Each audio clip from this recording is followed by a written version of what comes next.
There is a fundamental law in the field of logic, which is called the law of non-contradiction. Now that sounds very, very fancy, but don't get nervous. If I can understand it, you can understand it. The law of non-contradiction just means that two propositions or two statements which contradict each other cannot both be true at the same time and in the same sense. So, for example, if I say about a fellow, oh, he's married, and I also say, he's a bachelor. That's a contradiction, right? Those two statements cannot both be true at the same time and in the same sense. You might be thinking, Dan, what are you bringing this up? What are you talking about here? And by the way, Dan, when did you start being logical? Fair question. Here's why I'm bringing this up. It's not uncommon for us these days to hear people attempt to maintain that all points of view are correct. They're all correct. All worldviews, they're basically the same. All religions and spiritual understandings of the world, they're basically the same, and they're all correct. And frankly, friends, this is not true. It's just not true.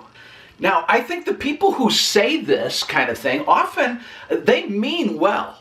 They have good intentions. They're hoping that this approach will this will please everyone. This will help everyone to get along. They feel like this is generous. It's a helpful way of viewing reality. But the problem is, it's not true.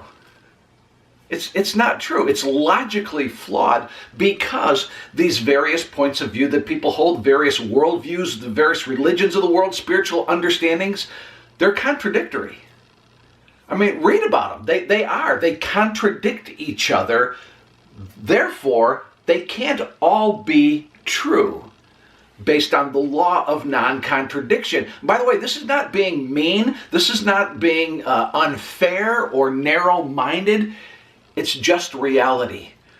Friends, it's just reality. So, I'm bringing this up because if we're all going to get along, we say this is what we want, we're going to get along and we're going to respect each other, if we're going to truly practice tolerance, again, people say this is what we want to do, then we will need to be able to hear different points of view and still be civil with each other. We're going to have to realize that we don't see eye to eye on everything. We don't.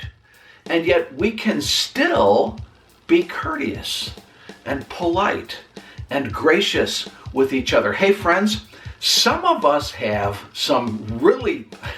we have some genuine disagreements on substantive issues, and yet it will be tremendously helpful if we can agree to disagree.